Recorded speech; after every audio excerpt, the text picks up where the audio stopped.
예, 안녕하세요. 네, 저는 여러분들과 송티 스터디 홀릭 국어 스타트 함께 공부하고 있는 송티입니다. 네, 이번 시간은 잠시 OT를 하고 1강으로 넘어가도록 할게요. 어, 일단 여러분들 학력평가 쳐보셨죠? 학력평가 국어 페이지 수 몇 페이지입니까? 15페이지요? 몰라요? 시험을 몇 번을 쳤습니까, 여러분들? 자, 고등학교 1학년 올라와가지고 3, 6, 9, 11을 쳤다 맞지? 그 다음에 고등학교 2학년 올라와서 3, 6까지 쳤어요. 우리 시험 6번이나 쳤단다. 근데 아직도 국어 페이지 수를 몰라.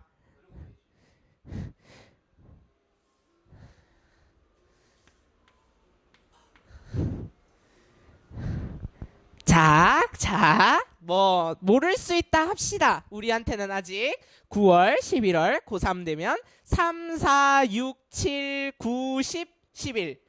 뭐 9번 시험 남아있네요. 뭐 그죠? 모를 수 있다 합시다. 그럼 얘들아 영어는 몇 페이지니?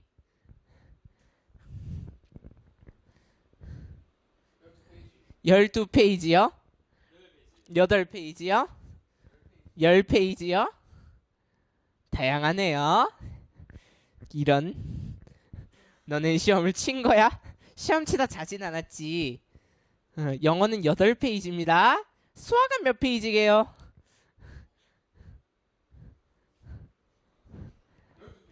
12페이지. 7페이지. 좀 작지 않나? 수학이 30문제인데.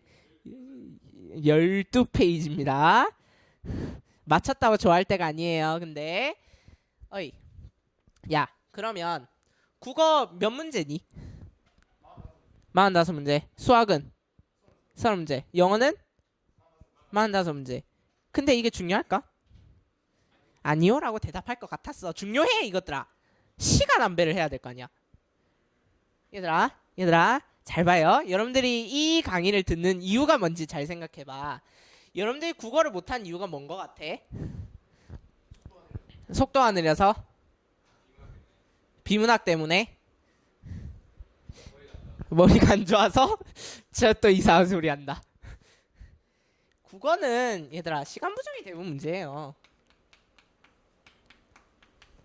알겠죠? 시간만 많으면 다 풀 수 있어. 한국어잖아. 우리 한국어 현지인이죠, 맞죠? 우리 한국어 쓰는 사람들 맞다, 맞지? 근데 국어 문제를 보면 내가 한국인인가 싶기도 하고 그런 건 다 시간 부족이에요, 시간 부족. 이해하는데 뭔가 시간이 부족해서 그런 거라고요. 근데 얘들아, 시간 부족을 생각하면 그러면 시간 부족만 생각하면 우리가 국어를 잘할 수 있냐? 그건 딱히 아니에요. 왜 그럴까? 실력이죠. 결론은 개념이죠, 개념. 시간 부족은 얘들아, 일단 다 맞춰야 돼. 그러면 내가 실력이 부족한지 시간이 부족한지를 잴 수 있는 방법이 있어요. 시간을 무한정 들여서 한 세 문제 정도 풀어봐. 여러분들 그 잘 아는 비 이런 거 있잖아요. 그런 거 가지고 시간 제한이 있잖아. 그런 문제집들은. 근데 시간 제한을 두지 말고 한번 다 풀어봐. 그래서 내가 그 문제를 다 맞잖아. 그러면 나는 실력이 부족한 게 아니에요. 시간이 부족한 거지. 그러면 이제 시간 부족 문제를 생각해 볼 수 있겠지만, 근데 내가 시간을 무한정 해놓고도 틀린다. 그럼 그건 실력 부족이죠. 그러면 그거는 개념을 채워야 되는 거고, 그 개념은 강의나 이런 걸 통해서 채우시는 거죠. 맞죠? 네. 그래서 나는 시간 부족을 해결해 주진 않아요. 시간 부족에 대한 이야기는 설명을 하겠지만 여러분들이 스스로 노력해서 하는 겁니다. 근데 내가 생각하기엔 여러분들이 시간이 부족해서 국어를 못한다고 생각하지는 않아요. 개념이 부족한 거야, 아직. 그렇다고 생각하는 거고. 그러면 국어가 45문제라면서요. 국어에는 여러 가지 영역이 있죠? 영역 한번 쪼개볼까요? 1번부터 몇 번까지가 화작이든 10번까지가 화작이죠? 화작이 뭐의 줄임말인지 아시나? 화법과 작문. 아시네요. 다행입니다. 화법과 작문이다, 맞지? 옛날에는 5문제가 화법이었고 5문제가 작문이었는데 요즘에는 융합이 트렌드여가지고 화법과 작문이 막 섞여서 나오기 시작했어요. 그 다음에 11번부터는 15번까지 문법이 나온다. 맞죠? 그럼 얘들아 16번부터 45번까지 뭐와 뭐? 문학과 비문학으로 나눈다. 맞지? 근데 비문학은 사실 정식 명칭은 아니고 요거의 정식 명칭은 따로 있다. 맞지? 뭐와 문법. 여러분들 교과서 안 보셨나?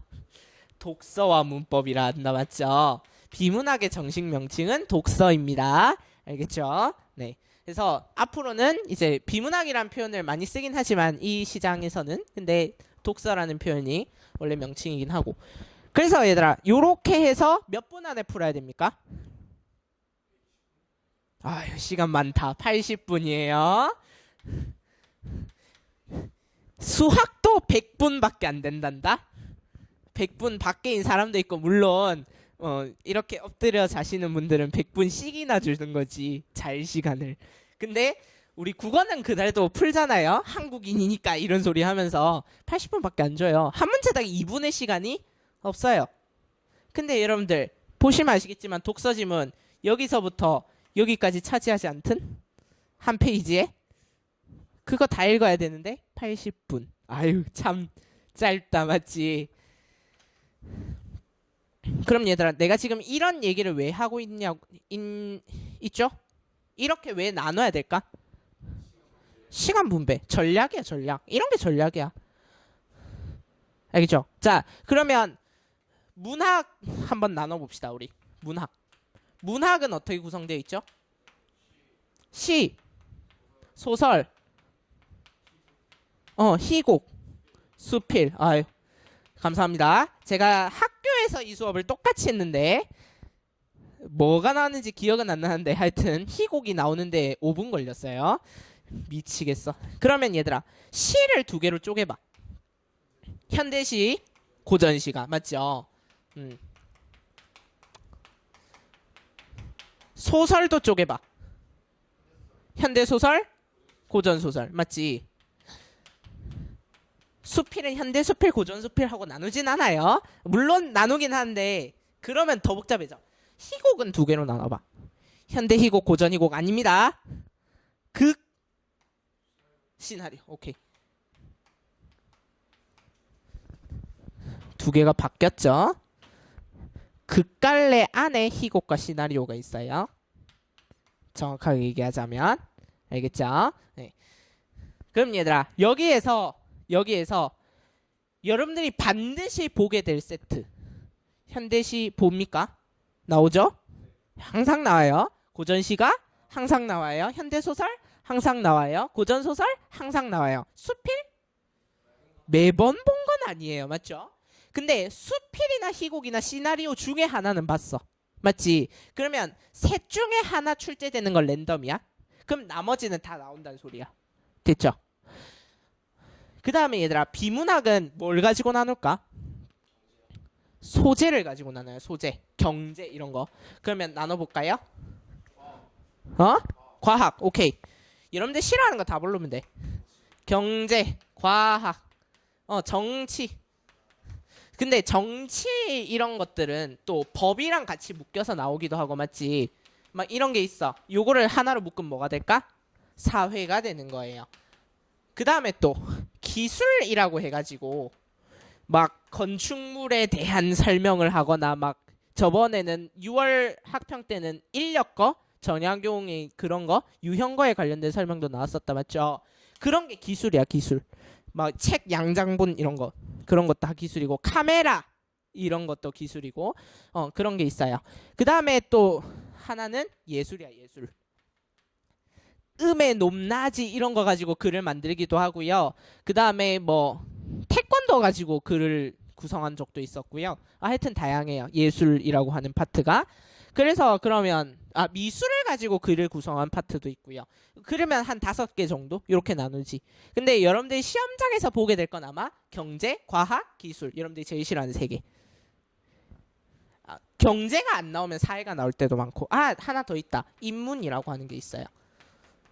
인문은 이런 거야. 피타고라스가 뭐 플라톤이 뭐 소크라테스가 어쩌고 저쩌고 뭐 정언명령 칸트 뭐 이런 거요. 이과 학생들 되게 싫어하고 문과 학생들 윤사 배우면 되게 좋아하는 그런 게 있고 하여튼 그래요. 여러분들이 뭐 그러면 소재에 따라서 여러분들의 난이도 체감 난이도는 좀 달라지고 뭐 그렇거든요. 어쨌든 이렇게 국어는 나뉘어진다고요. 근데 여러분들 이걸 생각하고 푼 적 있냐고? 없죠? 잘 없잖아. 맞지? 얘들아 대답해도 안 들려요? 대답 크게 해도 돼? 자, 그러면 우리 이제 이 강의는 어떻게 구성되어 있는가를 볼게요. 자, 이 강의는 총 30강이에요. 30강. 인강 학생들한테도 똑같이 30강이 올라오는데 자, 일단 저는 화법과 작문은 뺐어요. 별로 중요하지 않은 파트. 요거는 그냥 빨리 풀고 정확하게 풀고 그 두 가지면 중요한 거고 개념이 없어서 여러분들이 못 푸는 게 세 가지 갈래가 있지. 문학과 비문학과 문법이에요. 그래서 요렇게 강의가 구성이 돼 있어요. 그리고 문학은 개념이 많이 필요하겠죠. 비문학은 상대적으로 개념이 덜 필요한데요. 그래서 문학의 14강이에요.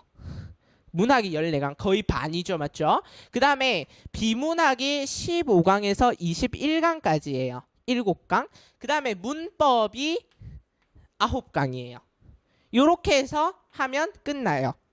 그러면 얘들아 문법의 1강부터 14강까지인데 그러면 문학을 다시 나누면 시, 소설, 수필, 글귀잖아요. 맞죠? 그 중에서 시에 제가 몇 강을 쓸 거냐면 9강을 쓸 거예요. 그러면 얘들아 시가 개념이 되게 많이 필요하다는 얘기겠죠. 자, 그 중에서 현대시랑 고전시가가 있죠. 현대시에 7강이에요. 고전시가 2강밖에 안 돼요. 그러면 얘들아 고전시가는 상대적으로 덜 중요하다는 얘기일까? 그건 아니에요. 그러면 왜 고전시가가 2강밖에 없냐면 현대시에서 배웠던 걸 고전시가에 그대로 쓰면 되고 고전시가는 여러분들이 단지 뭐 하지 못해서 해독하지 못해서 한국어긴 한데 외계어처럼 보여서 그것만 안 되는 거잖아요. 그러니까 그것만 정리하고 고전 시가만의 특징 몇 가지만 정리하면 끝나는 거라서 그래요. 그 다음에 수필이 10강부터 13강까지인데 그러면 현대 소설이 10강부터 12강까지고 고전 소설이 13강이에요. 고전 소설도 그렇게 많이 필요 없어요. 고전 소설은 심지어 현대 국어로 다 줘요. 해석 다 해준다고. 그러면 고전 소설의 특징 몇 가지만 정리하면 끝나는 거기 때문에 현대 소설은 3강밖에 안 돼요. 소설은 얘들아 시에서 배웠던 개념어들 몇 가지만 활용해서 쓰는 거기 때문에 소설도 그렇게 많이 차지할 필요 없죠. 그러면 수필과 극은 한강이라는 소리겠죠. 묶어서. 그러면 왜 그러냐면 얘들아 수필은 뭐랑 비슷하게요? 수필이랑 제일 비슷한 거 소설일 것 같아요? 시예요. 시. 왜냐하면 시랑 수필의 공통점은 뭘까? 자기에 대한 이야기를 하고 있다는 거야. 자기에 대한 이야기. 화자가 있고. 근데 극이라고 하는 건 소설과 비슷하죠.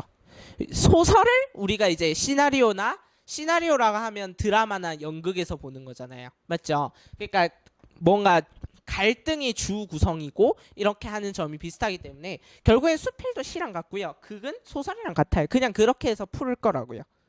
됐죠? 비문학은 읽는 방법 그 다음에 뭐 출제 요소들 가지고 분석하는 거고 문법은 그냥 여러분들이 학교에서 배운 문법 그대로 다 할 거고 그렇게 구성되어 있다고 보시면 돼요. 제일 그래서 여러분들이 강의를 들을 때 제일 중요시해서 봐야 될 건 문학이에요. 문학. 알겠죠? 자, 그러면 30강이 어떻게 구성되어 있는가 얘기했고 그 다음에 저는 얘들아 예습보다는 복습이 중요하다고 생각하는 사람이에요. 여러분들이 예습을 해오실 필요는 없어요. 단지 복습을 안 하면 저한테 두드러 맞아 죽을 겁니다. 알겠죠? 자, 그리고 여러분들이 하도 배운 내용을 다 까먹어서 오길래 테스트를 준비했어요. 테스트가 있어요. 근데 테스트 할 때 조심해야 될 점은 내가 흘려가면서 얘기한 것들이 중요한 게 될 수도 있고요. 그래서 그런 건 여러분들이 알아서 판단하셔야 됩니다. 내가 적을 할 때 적는 게 좋을 거야. 왜냐하면 책에 없는 내용이 북스텝스에 나오고 막 그러거든요. 알겠죠? 네. 그래서 테스트 중요하다는 거. 그 다음에 저는 문제를 그렇게 많이 여러분들한테 숙제를 내지는 않을 겁니다. 알겠죠? 숙제가 그렇게 많진 않고 그러면 OT는 어느 정도 된 것 같네요.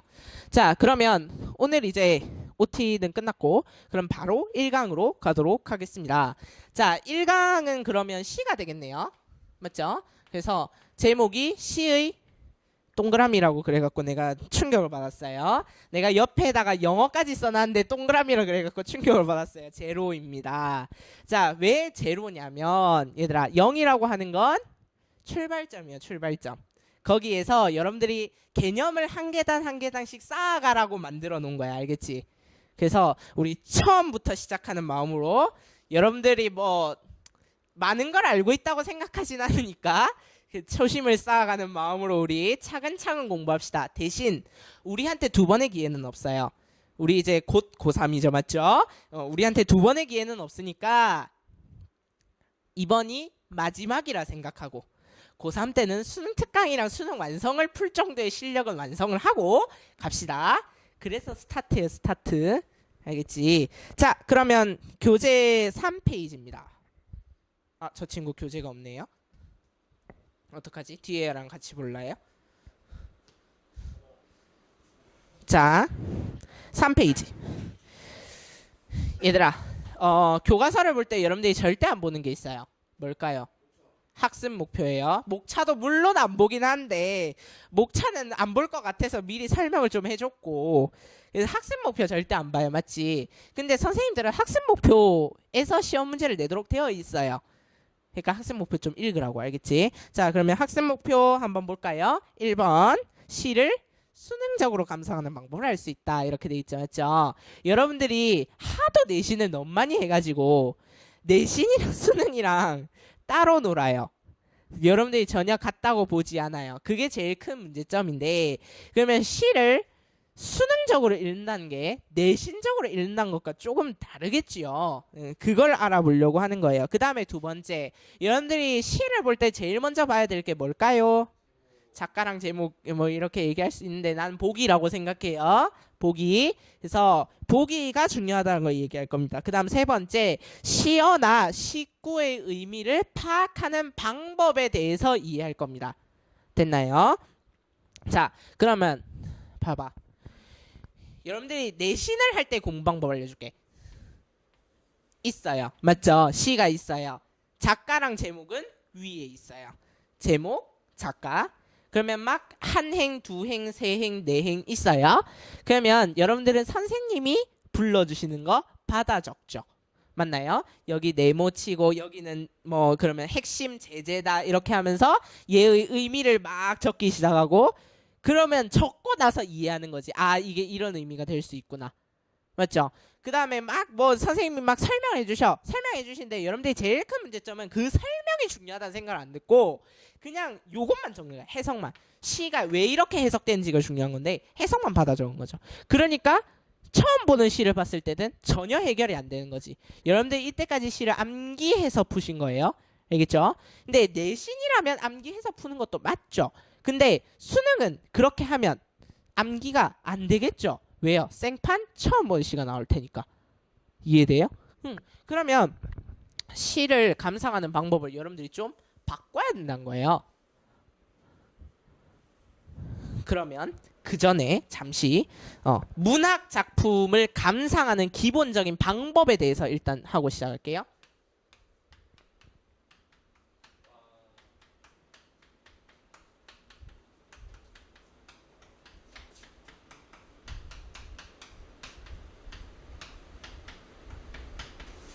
방법이 있는데 여러분들 이거 그냥 내가 감상하는 방법 뭐가 있을까요? 이러면 잘 이래요.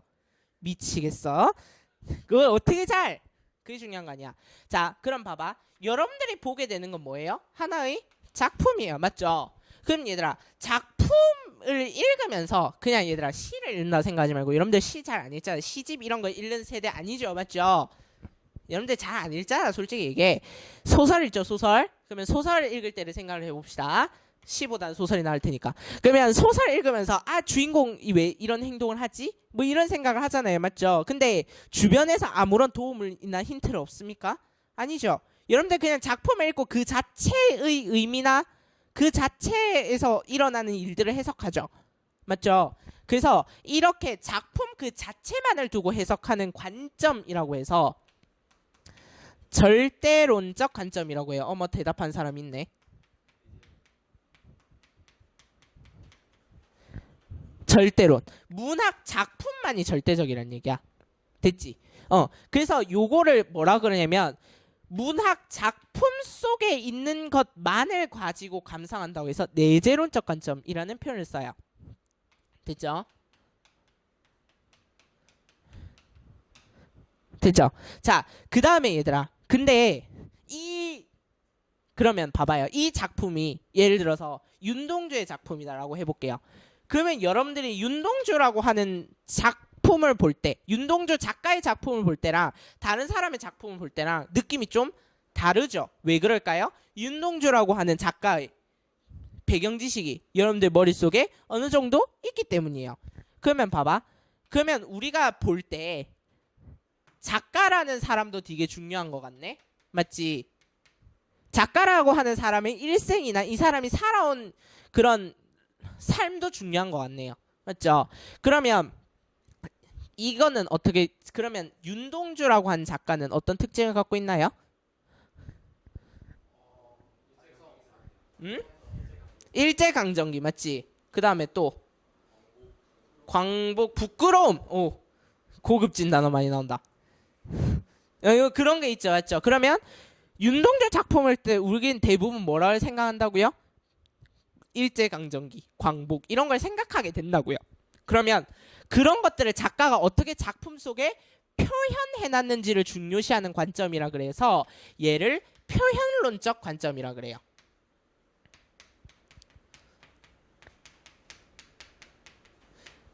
근데 봐봐. 이게 그러면 뭐 이제는 윤동주 작가가 아니라 배경이 6.25 전쟁이라 해봅시다. 작품이 배경이 6.25 전쟁이야. 그러면 여러분들이 또 느끼는 감정이 또 다를 거 아니에요. 맞죠? 그러면 6.25 전쟁이라고 하는 그 당시 시대적인 상황이 중요한 거겠죠. 그래서 이런 시대적인 상황이 어떻게 반영되어 있는가. 그래서 반영되어 있는 게 중요시되는 관점이라 그래서 반영론적 관점이라 그래요. 됐지? 그 다음에 이제 마지막으로 이 작품이 누가 읽어요? 우리가 읽죠. 독자가 읽어요. 맞죠? 그러면 근데 봐봐. 작가가 아무리 이런 의도를 가지고 썼다 하더라도 아무리 이런 시대 상황을 반영했다 하더라도 지금의 우리가 읽으면 다를 수 있죠. 그 독자마다의 각각의 생각과 경험은 다르잖아요. 맞죠? 그러면 이 사람이 어떻게 받아들였나가 중요시되는 관점도 있겠네요. 효용이라고 합니다. 그래서 효용론적 관점이라고 그래요. 그럼 봐봐. 그러면 내재론적 관점이란 말과 대비되는 걸 찾아볼게요. 작품 안에 있는 걸 가지고 우리가 그냥 해석을 하는 거 내재론적 관점이라 그랬어요. 근데 작가나 시대나 독자를 중요시하는 건 작품 바깥의 영역을 중요시하는 거다. 맞죠? 그래서 요 세 개를 묶어서 외재론적 관점이라 그래요. 요 세 개를 묶어서. 자, 그러면 이제 얘들아 요 그림만 채우시면 되고요. 네모칸에는 알겠죠? 네모칸 크게 해놨다. 맞죠? 여러분들 그리고 있지요? 요 네모칸에는 요걸 채우시면 되고. 자, 그러면 밑에 빈칸을 채워보도록 할게요. 1번 외재적 접근. 외재적 접근이란 거는 바깥에서 작품 밖에 있는 요소들을 가지고 우리가 작품을 해석해 보겠다는 거예요. 그러면 첫 번째가 키워드가 어떤 작가의 작품인지를 따져보는 거래요. 무슨 론적? 표현론적 관점. 키워드가 뭐가 되는 거예요? 표현론적 관점의 키워드는 작가인 거죠. 맞죠? 네, 그래서 이 사람의 내면 심리나 뭐 그 사람이 살아온 삶이라든가 창작 동기 이런 걸 중요시하는 거예요. 그 다음에 두 번째 반영론적 관점이에요. 반영론적 관점. 자, 반영론적 관점의 키워드는 뭐가 되겠어요? 시대, 현실. 맞지? 현실이라 적어도 되고 시대라 적어도 되고 배경이라 적어도 돼요. 근데 배경이라고 하면 좀 넓은 범위가 포함이 될 수 있겠죠? 시간적 배경, 공간적 배경. 그래서 당시 제도, 상황, 생활상, 시대상 이런 것들을 중요시하는 거예요. 이 작품이 쓰여진 연도를 중요시하는 거예요. 그 다음에 세 번째 효용이라고 하는 건 작가가 어떻게 썼든 간에 상관없이 그 작품을 읽는 독자가 어떻게 느꼈는가를 중요시하는 거예요. 그래서 세 번째는 효용론적 관점이 되겠지요. 키워드는 뭐가 됩니까? 독자가 되는 거네요. 그렇죠? 그래서 이 작품을 읽고 독자가 어떤 깨달음이나 교훈을 얻었는가 그런 걸 중요시하는 거예요. 자, 그 다음에 내재적 접근이요. 내재적 접근은 하나밖에 안 배웠어요. 절대론이요. 맞죠? 자, 절대론적 관점의 키워드는 뭐가? 작품 자체가 된다. 근데 제가 잘못해서 빈칸을 잘못 들어왔어요. 시 자체라고 적어볼까요? 일단 내가 문학 작품의 감상 방법이라 했는데 시라고 왜 해놨는지 모르겠어요. 작품 자체입니다. 알겠지요? 그래서 그럼 얘들아 이제 자 요거는 배경 지식이에요. 요걸 가지고 내가 하고 싶은 이야기는 결론은 뭘 잘해야 작품을 잘 읽는 걸까? 자, 두 가지로 좁혀줄게요. 얘만 잘하면 된다. 아니다. 요 네 가지를 고루고루 제때제때 잘 쓸 줄 알아야 된다. 둘 중에 뭘까? 1번, 2번. 손 들어봐. 1번. 2번. 2번 할 줄 알았어요. 인간들아. 생판 처음 보는 시인데 작가가 누군지 내가 알 게 뭐야? 시대의 상황이 어떤지 내가 알 게 뭐야? 맞죠? 알 수 없어요. 요런 것들은. 누가 주지 않으면 출제자가 우리한테 알려주지 않는 한 알 수 없는 거라고. 그러니까 요런 것들이 뭐냐면 내신이야. 내신.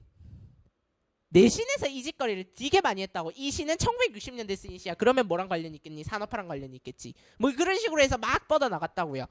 근데 주지 않아요. 수능에서는. 이 시가 언제 쓰였는지 내가 알 게 뭐야. 작가 있지만 모르는 작가가 많아요. 나태주 아는 작품 불러보세요. 풀꽃 하나밖에 모르죠? 그럼 풀꽃을 주겠니? 다른 시를 주겠지. 알겠죠? 그렇게 진행되는 거예요. 알 수 없어요. 그러니까 뭐만 잘하면 돼. 작품만 잘 읽으면 돼. 그러니까 핵심은 여기라고. 여기. 요것만 잘하면 돼요. 됐죠? 네. 그러면 4쪽으로 가세요. 4쪽. 그러면 우리가 생각하는 작가에 대한 지식이나 시대에 관한 지식 이런 것들을 우리가 시를 읽기 위한 배경 지식이라 그래요. 근데 내가 배경 지식 그러면 시가 이 세상에 우리나라 말로 된 현대시가 한 몇 편 될까요? 수천 편 되지 않아요?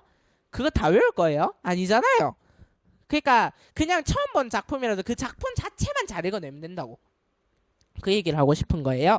자, 그러면 우리 이제 문학이라고 하는 전체적인 흐름은 얘가 제일 중요하다는 걸 하나 배운 거예요. 자, 그럼 이제 두 번째로 갈게요. 시의 출제 요소예요.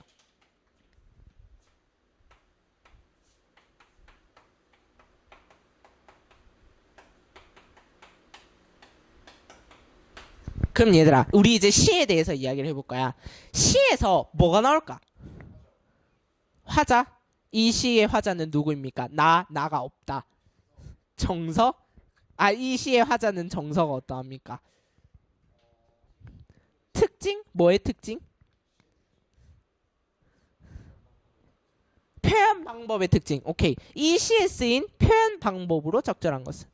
이 시에서 사용된 표현 방법인 것은? 가나다에 공통적으로 사용된 표현 방법인 것은? 이런 문제 많이 보지 않았나? 맞죠? 그런 거야. 그럼 얘들아, 시에서 제일 중요한 건 누굴까? 화자죠. 맞죠? 근데 그 화자가 뭐 하는 게 중요한 거예요? 어떤 정서에 있는가가 중요한 거예요. 얘들아, 여러분들 이런 거 혹시 배운 적 있니? 서정, 서사, 교술, 극. 내가 사실 문학을 4개로 나누라 했을 때 시, 소설, 수필, 희곡 이렇게 나눴잖아요. 근데 그게 사실 일반적인 나누는 방법은 아니고 서정, 서사, 교술, 극으로 나눠요. 근데 얘들아, 서정이라고 하는 갈래예요. 시라고 하는 갈래가.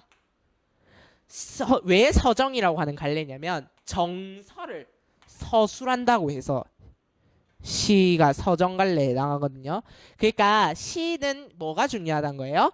정서가 중요하다는 거예요. 자, 그래서 1번에 정서라고 써볼까요? 그럼 얘들아, 정서는 누구의 정서가 될 수 있냐면 화자의 정서가 될 수도 있지만 화자가 없는 시가 있을 수도 있어요. 그럴 때는 화자가 얘기하는 대상이 될 수도 있어요. 그 대상의 정서를 찾아내는 게 첫 번째예요. 알겠죠? 이 구절을 보니까 이 시적 화자가 이런 정서에 해당하구나 이런 걸 찾아내는 게 첫 번째 출제 요소예요. 그 다음에 두 번째 출제 요소가 의미예요. 의미. 뭐의 의미냐면 시어나 식구의 의미예요. 그러니까 여러분들 아는 시 하나 얘기해봐. 진달래꽃. 진달래꽃에서 진달래는 뭘 의미해요? 사랑하는 임이에요. 그러면 가시는 걸음걸음 놓인 그 꽃을 사뿐히 들여밟고 가라는 거는 임을 들여밟고 가라는 거야. 자기가 자기를 들여밟고 가? 그건 좀 아니잖아, 맞지? 이러면 틀린 해석이 되는 거예요. 됐죠? 이거는 그렇게 볼 수 없는 해석이 되는 거예요. 얘들아, 시에서는 해석을 해야 되잖아, 맞지? 근데 틀린 해석 빼고는 다 맞는 해석이에요. 됐죠? 그러면 수능은 절대 애매한 걸 물어볼 수 없다고. 완전히 틀린 걸 줘야 돼. 이런 것처럼 진달래꽃은 임이다 이런 거. 그러면 이건 틀린 해석이 되는 거죠. 미안해요. 근데 어쩔 수 없어. 이게 수능으로 나오면 틀린 해석인 거예요. 그러니까 시어나 식구가 뭘 의미하냐는 거예요. 그럼 뭘 의미할까? 진달래꽃은 임에 대한 사랑 이런 거지. 나를 떠나려면 그 사랑을 짓밟고 가라 이런 게 될 수 있는 거죠. 맞죠? 물론 그게 100% 맞다고는 할 수 없지. 근데 그렇게 볼 수도 있는 거잖아. 근데 그걸 임이라고 보면 좀 이상한 거잖아. 그러니까 그런 느낌으로 접근을 해야 된다고. 그 다음에 세 번째는 뭐냐면 세 번째는 태도예요. 태도. 태도는 이런 걸 얘기하는 거죠. 화자가 어떤 대상에 대해 지닌 태도. 좋은 태도일 수도 있고 나쁜 태도일 수도 있고. 맞죠? 그러면 여러분들 아는 시어 또 얘기해봐. 시. 여러분들 아는 시. 별에는 밤? 그럼 얘들아. 별에는 밤. 자, 윤동주의 서시 합시다. 서시. 별에는 밤에서는 요 예시를 떠올리기 힘들어서. 그럼 봐봐. 자, 나는 괴로워했다. 괴로워하는 태도를 정서를 가지고 있는 거예요. 왜? 이슬에 이는 바람에도 나는 괴로워했다. 그럼 얘들아, 이 작가가 바람에 대해서 지닌 태도는 좋은 태도야, 나쁜 태도야? 나쁜 태도죠. 안 좋은 태도잖아. 바람 싫어하는 거잖아요, 맞죠? 그런 거 찾아내는 거예요. 그 다음에 네 번째가 기능이에요. 기능. 뭐의 기능? 아까 얘기한 대로 표현법의 기능. 그 다음에 시어가 갖는 기능. 이런 거 있잖아요. 됐죠? 예, 요런 거를 이제 수능에서는 물어본다는 거죠. 요거 말고 물어볼 게 없어요, 사실. 요거만 되는 거지. 맞지? 그래서 얘들아, 시의 출제 요소 네 가지는 외웁니다.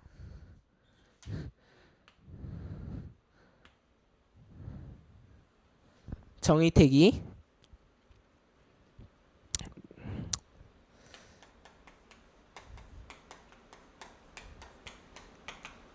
요걸로 알고 있으면 다른 강사분도 쓰시고 하니까 그냥 보편적인 거니까 정태익이라고 외웁시다. 일단 뭐 2번 3번 바뀌긴 했는데 자 그래서 한 번만 자 세 번만 따라해 봅시다. 정태익이 정태익이 정태익이 내일 물어봤는데 정태익이가 뭔지 모르면 죽여버린다. 알겠죠? 네, 이제 요게 두 번째예요. 자, 다시 첫 번째 우리 뭐 배웠어? 문학 작품을 감상하는 방법. 수능에서는 뭐만 알면 된다? 작품 자체를 읽을 줄 알면 된다. 그 다음에 두 번째 뭐? 정태익이. 정태익이가 그래서 뭔데? 정서, 태도, 의미, 기능. 그게 뭔데? 출제 요소. 됐죠? 시의 출제 요소기도 하지만 문학의 출제 요소 그냥 알겠죠? 자 그러면 자 이제 세 번째 그러면 요걸 낸데 그러면 우리 이제 시를 읽어보자고. 시의 제로 오늘의 학습 목표 시를 그럼 어떻게 읽을 것인가.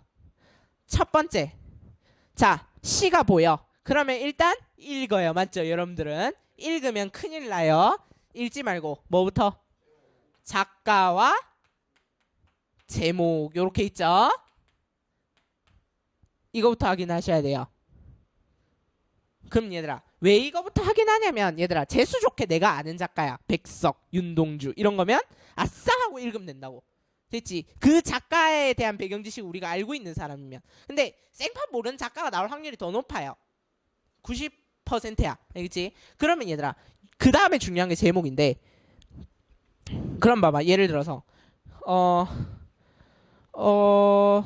뭐 우산이라고 하는 시가 있다고 합시다. 그러면 이 시는 뭐에 대해서 이야기하는 거야? 우산의 특징에 관해서 얘기할 것 같지 않아요? 맞죠? 그러니까 일단 시가 어떻게 생겼는지를 알 것 같잖아. 그러니까 제목을 먼저 읽으라고 한 거야. 그 다음에 두 번째 시에는 두 가지 종류가 있어요. 첫 번째는 화자가 중심인 시가 있고요. 두 번째는 대상이 중심인 시가 있어요. 그럼 봐봐 내가 아까 우산이라고 하는 시가 있다 그랬잖아. 그러면 우산이라고 하는 시는 화자 중심이야 대상 중심이야? 대상이 중심이겠죠. 대상 뭐? 우산. 그러면 나라고 하는 사람이 우산에 대해서 이야기할 수도 있고 아니면 우산 자체가 뭐일 수도 있고 화자일 수도 있죠. 맞죠? 나는 비를 맞으면서 오늘도 즐겁습니다 할 수도 있는 거잖아. 맞아요? 그러면 화자가 중심인 시가 있고 대상이 중심인 시가 있을 수도 있다는 거예요. 그러면 얘들아 화자가 중심이면 뭘 찾아야 되냐면 이 화자가 어떤 상황에 처해 있는가. 3번 상황이에요. 그 다음에 상황인데 어떤 상황이냐면 시 안에 놓여있는 상황이라 그래서 시적 상황이라 그래요. 됐지요? 시적 상황을 그 다음에 대상이 중심이면 그 대상의 특징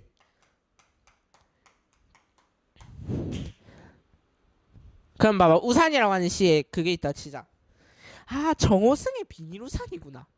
우산이라고 하는 시가 떠오른다 했더니 자 오늘도 나는 비를 맞으면서 즐겁습니다.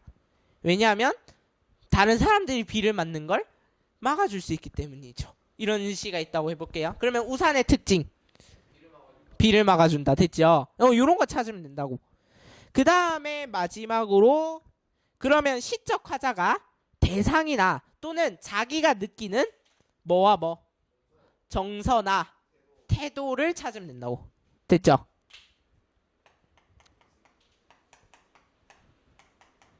됐나요? 요게 시를 읽는 기본적인 방법이에요. 근데 여러분들이 수능 치다가 작가 제목부터 봐야지 하고 생각날 거라고 생각하지 않아요. 그럼 얘들아 그게 뭐가 되어 있어야 될까? 무의식에 있어야 돼요. 여러분들의 연습을 이제부터 좀 하셔야 됩니다. 제일 읽기 힘든 게 작가랑 제목이야. 그거부터 읽어야 된다는데 굳이 꼭 작품부터 있다고 글부터 읽고 앉아있어. 그러면 눈에 안 들어와요. 잘 내가 뭘 읽는지에 대한 목적의식이 있어야 좀 눈에 들어오고 하지. 됐어요? 자 그러면 시를 한번 읽어볼게요. 자 첫 번째가 도종환의 처음 가는 길이라고 있습니다. 맞나요? 그럼 얘들아 도종환 시인 알아요 몰라요? 당당하게 모른다고 하는 걸 보니 좀 진짜 얘들아 참고로 알아두세요. 전인지 현인지는 모르겠으나 문화체육관광부 장관이십니다. 좀 그 다음에 두 번째 시는 얘들아 안도현의 모가나무의 안도현이라는 시인 알아요 몰라요? 모를 것 같아요. 몰라 알아요? 뭘로? 연탄 기억이 안 나네.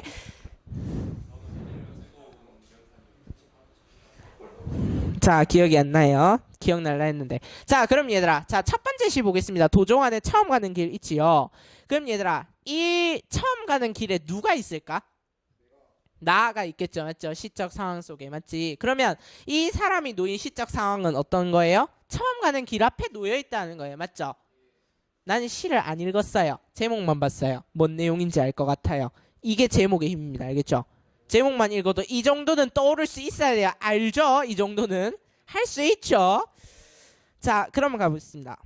아무도 가지 않은 길은 없다. 다만 내가 처음 가는 길일 뿐이다.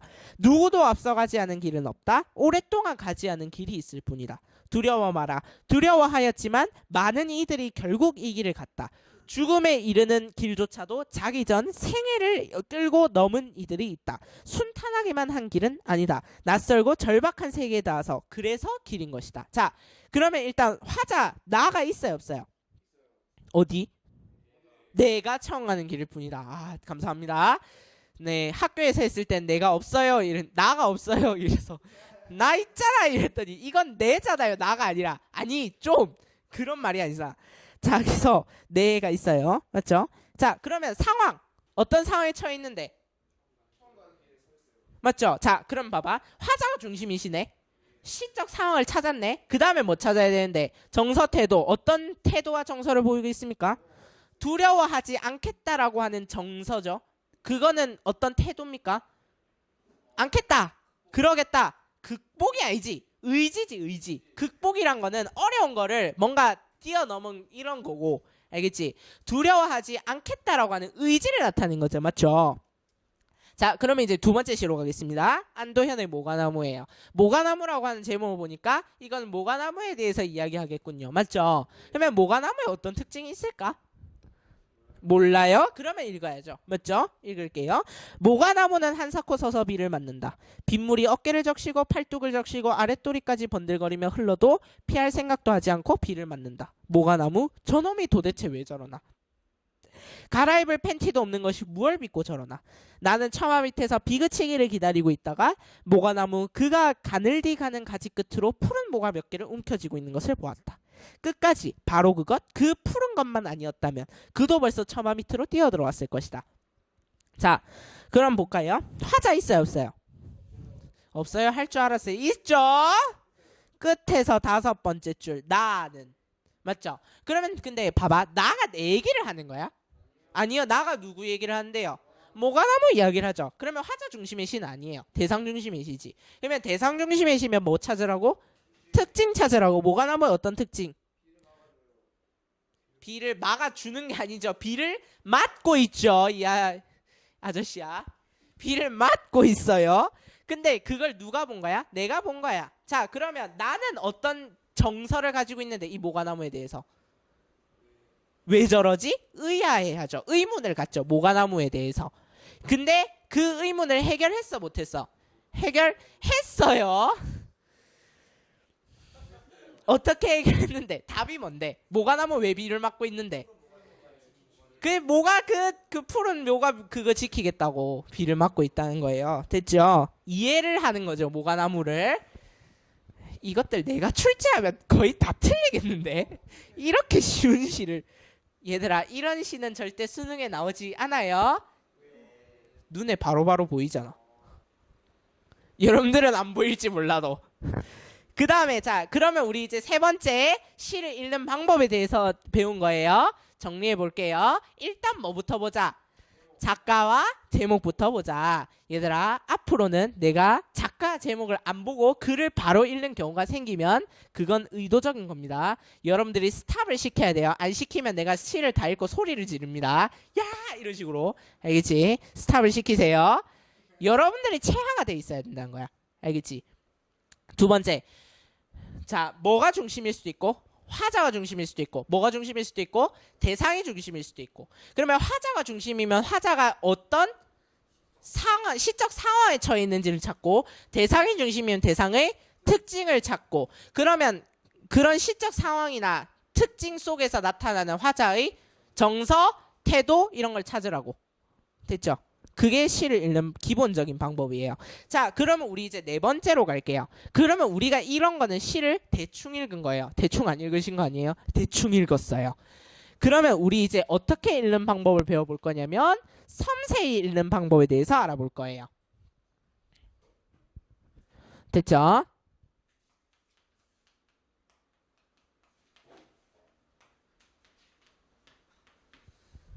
자, 시를 섬세하게 읽을 거예요. 좀 더 자세하게 읽을 거예요. 그때 반드시 도움을 주는 아이들이 있어요. 그 도움을 주는 아이들이 누구인지를 살펴볼 거예요. 자, 봐봐. 3등급에 대한 화자의 정서를 서술하시오. 말 돼요, 안 돼요? 안 돼요. 왜? 5등급 받다가 3등급 받은 애랑 1등급 받다 3등급 받은 애랑 다르지 않아요? 그럼 봐봐. 5등급 받다 3등급 받은 애들을 3등급을 뭐라 그럴까요?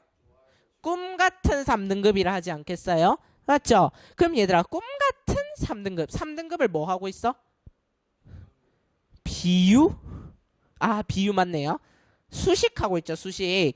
그래서 수식어예요, 수식어. 이건 근데 두 번째고. 자, 첫 번째는 이 사람의, 자, 얘들아, 5등급을 받다가 3등급을 받는 뭐가 중요한 거예요? 상황이 중요한 거죠. 그 다음에 세 번째는 3등급 좀 제발 받아보자. 서술어예요. 근데 내가 쓸 때 시옷부터 쓰고 시작했다 했죠. 그래서 이걸 3시옷이라 그래요. 내가 개발한 건 아니에요. 내가 개발하지 않았어요. EBS 선생님이 개발하셨어요. 네, 그 선생님께 매우 큰 감사를 드리며. 알겠지? 자, 그럼 다시 섬세히 읽을 때는 세 가지의 힌트를 활용하래요. 그게 3시옷이에요. 첫 번째 상황, 두 번째 수식어, 세 번째가 서술어. 됐죠? 자, 얘가 뭘 하는 도구라고? 섬세하게 읽는 도구라고요. 다시 정태일기는 뭐예요? 의도? 요소. 그 다음에 3시옷은 섬세히 읽는 방법. 됐지? 두 개 헷갈리면 안 돼요. 출제 요소 물어봤는데 3시옷 하면 또 뒤지게 두드려 맞습니다. 알겠죠? 네. 자, 그 다음에 오늘 수업의 하이라이트. 앞에까지가 하이라이트 아니었나요? 하이라이트는 아니었어요.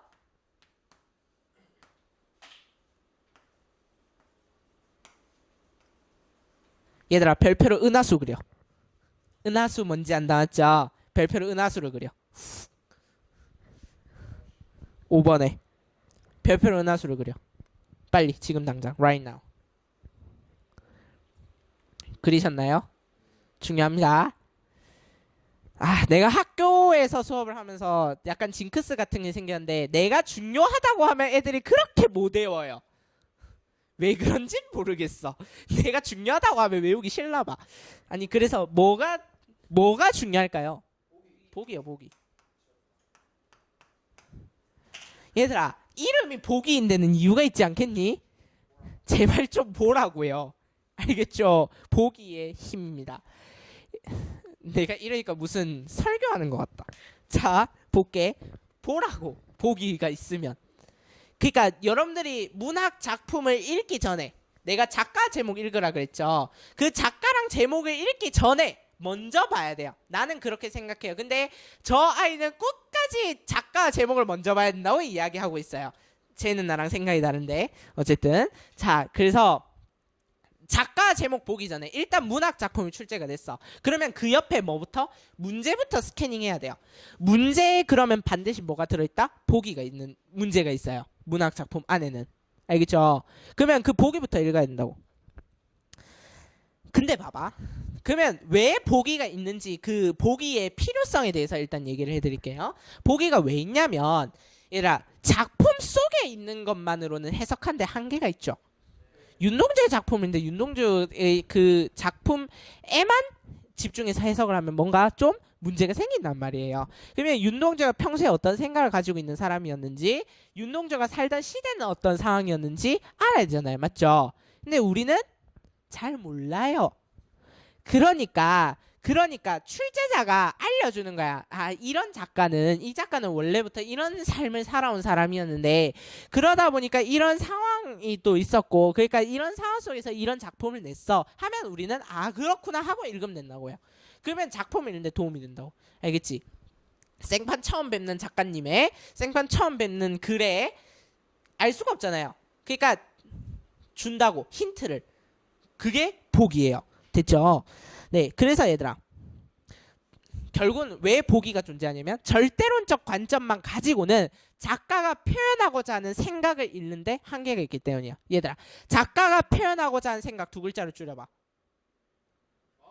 작가가 작품을 통해서 결국 이야기하고자 하는 거 주제죠. 네, 그래서 빈칸이 있습니다. 맞죠? 복이 밑에 맞지? 빈칸은 주제 쓰시면 됩니다. 결국에는 얘들아 문학을 읽는다는 건 이 사람의 정서를 읽어낸다는 거고요. 그 다음 두 번째는 이 사람이 어떤 의도로 이 글을 썼는가 주제를 찾는 거예요. 그 두 가지가 중요한 거예요. 알겠죠? 그러면 나머지는 다 그걸 표현하기 위해서 갖고 온 도구들일 뿐인 거예요. 자, 그래서 얘들아 잘 보시면 기출 서치 있죠. 제가 최근 기출에서 다 갖고 왔어요. 보기를 참고하여 보기를 바탕으로 보기를 참고하여 보기를 바탕으로 보기와 관련지어 보기를 바탕으로 보기를 참고하여 안 나온 적이 없어요. 자, 수능이 처음 출제된 건 1994년도인데 1994년 수능부터 2018년도 수능까지 이때까지 수능이 25년 동안 치러져 왔어요. 한 번도 수능에서 보기를 안 주고 문학 작품을 해석할 문제는 없었어요. 그만큼 중요하다는 거예요. 알겠죠? 자, 그러면 오늘 할 내용은 끝났습니다. 오늘의 핵심 개념들은 다 배웠고 그러면 시 한 번 읽어보자 있나요? 네, 그래서 두 개가 있는데 로이킴의 홈과 그 다음에 김유나의 고잉 홈이 있어요.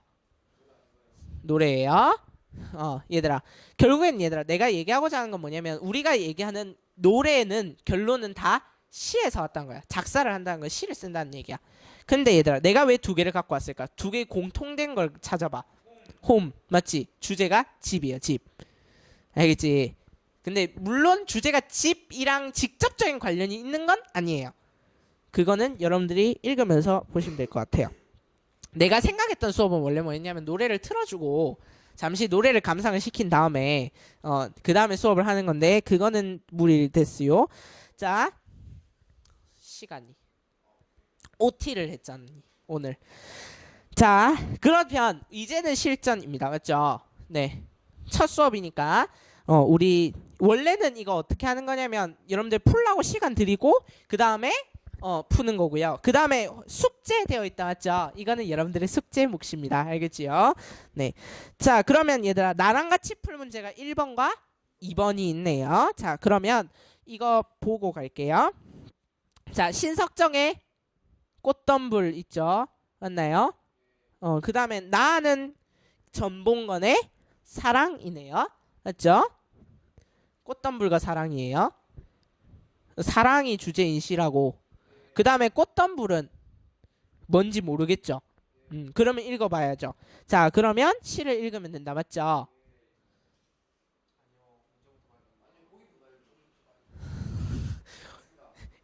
나 시계 쟀거든? 2분 전에 했어. 2분.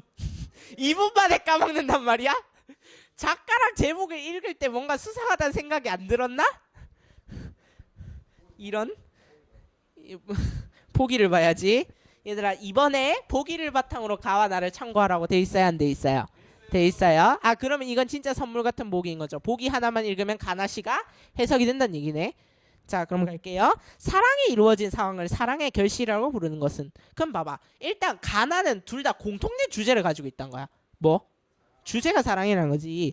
사랑을 이루기 위해 지극한 노력이 필요하기 때문이다. 사랑하기로 마음먹는 것만으로 사랑의 결실을 얻을 수는 없다. 사랑하는 대상한테 지속적으로 관심을 쏟아야 되고 그 대상을 빼앗으려고 위협하려는 것들을 맞서야 된다. 이것은 연인은 물론 다른 대상을 향한 사랑에서도 마찬가지이다.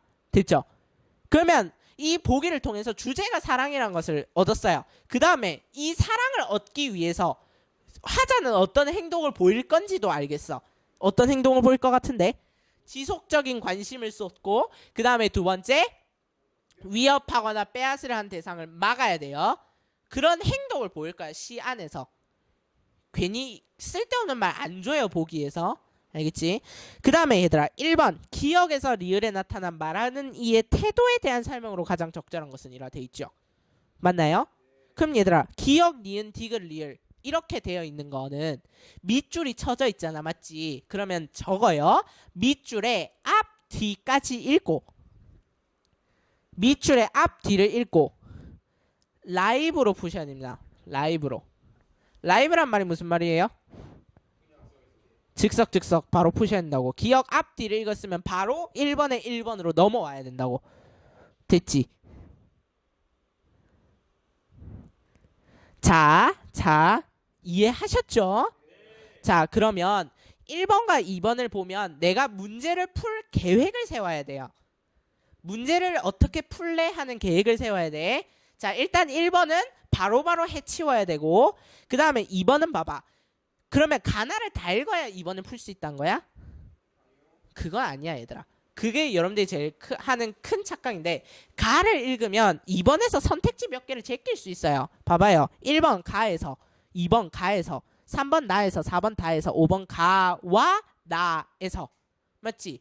그럼 봐봐. 일단 2번 가를 읽고 나면 1번과 2번과 5번을 제낄 수 있죠. 몇 개를. 맞지? 그 다음에 나를 읽고 나면 3, 4, 5번 제끼면 되는 거죠. 됐죠? 이렇게 얘들아 문제를 보면 일단 내가 문제를 어떻게 풀 건지 계획을 세워야 된다는 거예요. 됐죠? 자 정리할게요. 문제를 보면 계획을 세운다. 두 번째 문학 작품 읽을 땐 반드시 뭐부터 본다?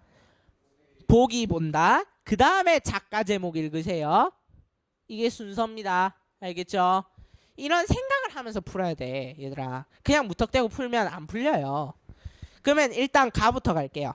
태양을 의논하는 거룩한 이야기는 항상 태양을 등진 곳에서만 비롯하였다. 얘들아 태양을 의논하는 게 거룩한 이야기래요. 우리 배운 거 좀 활용해 봅시다. 거룩한 이야기. 태양을 의논하는 게 거룩한 이야기래. 수식어. 그러면 태양은 좋은 거야 나쁜 거야? 좋은 거. 태도. 나쁜 게 아니죠? 누가 나쁜 거랬는데. 자 항상 태양을 등진 곳에서만 비롯했대요. 태양을 등졌다는 건 어둠이죠. 어둠. 근데 그 어둠은 좋은 거야 나쁜 거야? 나쁜 거지. 태양을 등졌다는데. 그러니까 봐봐. 거룩한 이야기를 어둠 속에서만 했대. 그러면 이 사람이 처한 상황은 어떨까? 나쁜 상황인 거죠. 맞죠? 그럼 얘들아 가나의 주제가 사랑이라면서요. 그러면 이 사람은 뭐에 대한 사랑을 얘기할 것 같은데? 태양에 대한 사랑인 거야. 국가라고 이야기한 당신은 지금 여기까지 가버린 거죠. 벌써. 시를 안 읽었는데도. 그러니까 요게 문제인 거예요. 작품 속에서만 해결합시다. 일단 나머지는 다 보기에서나 출제자가 줘요. 그러면 일단 얘들아 기억을 읽었으니 기억으로 가야겠죠. 1번에 1번 갑니다. 일상을 권태롭게 여기는 태도가 항상을 통해 부각되고 있다. 얘들아 권태롭다가 무슨 말일까요? 나태하다. 오케이. 그 정도면 충분합니다. 예. 학교에 수업했을 때 몰랐어요. 아이들이. 자 일상을 그러면 권태롭게 여긴다는 건 그냥 맨날 이야기가 똑같아. 일상이. 그래서 싫어 막 그런 게 권태로운 거예요. 근데 그런 태도가 여기서 나타납니까? 전혀요. 1번 제끼는 거죠. 적절한 거 찾는 거니까 일단 1번 X 치어야겠죠. 맞나요? 자 그 다음에 자 그러면 2연으로 갈게요. 달빛이 흡사 비오듯 쏟아지는 밤에도 우리는 헐어진 성태를 헤매이면서 언제 참으로 언제 우리 하늘에 오롯한 태양을 모시겠냐고 가슴을 쥐어뜯으며 이야기하며 가슴을 쥐어뜯지 않았느냐. 얘들아 요거는 봐봐요. 달빛이 흡사 비오듯 쏟아지는 밤이래 얘들아. 근데 이 사람은 지금 뭘 추구하고 있어? 태양을 추구하고 있지 않니? 그러면 밤은 부정의 의미를 가지고 있을 거라는 추측을 할 수 있겠죠. 맞죠? 근데 이 밤에 뭘 했냐면 헐어진 성터를 헤매었대요. 성터가 막 부서져 있는 거야. 그것도 부정이겠다. 맞죠? 자 그러면 이제 여러분들 기본이야. 시를 읽었을 때 긍정적인 시어가 있고 부정적인 시어가 있어요. 맞죠? 그러면 긍정의 시어에는 뭐를? 동그라미를. 부정의 시어는 세모를 이제부터 좀 하시면 좋겠습니다. 자, 언제 참으로 그 언제 우리 하늘에 오롯한 태양을 모시겠냐고. 태양을 언제 모실까? 가슴을 쥐어뜯으며 이야기하며 가슴을 쥐어뜯지 않았냐. 시적 상황의 화자의 상황이 매우 안 좋아 보여요. 맞죠? 이 정도로만 읽으면 됩니다. 뭘 조국의 광복까지. 알겠죠? 자, 그러는 동안에 영영 잃어버린 법도 있다. 그러는 동안에 멀리 떠나버린 법도 있다. 그러는 동안에 몸을 팔아버린 법도 있다. 그러는 동안에 마음을 팔아버린 법도 있다. 얘들아, 뭔가 계속 반복되지 않니? 그러는 동안에 뭐 한 법도 있다. 맞지? 자, 그러면 요게 이제 1등급을 향한 시를 읽는 팁인데, 나중에 제가 은하수 그릴 겁니다. 알겠죠? 지금 미리 외워두시는 것도 좋을 것 같고, 구조가 유사하면 의미도 유사하다. 외우세요. 1등급을 향한 기본이야. 요게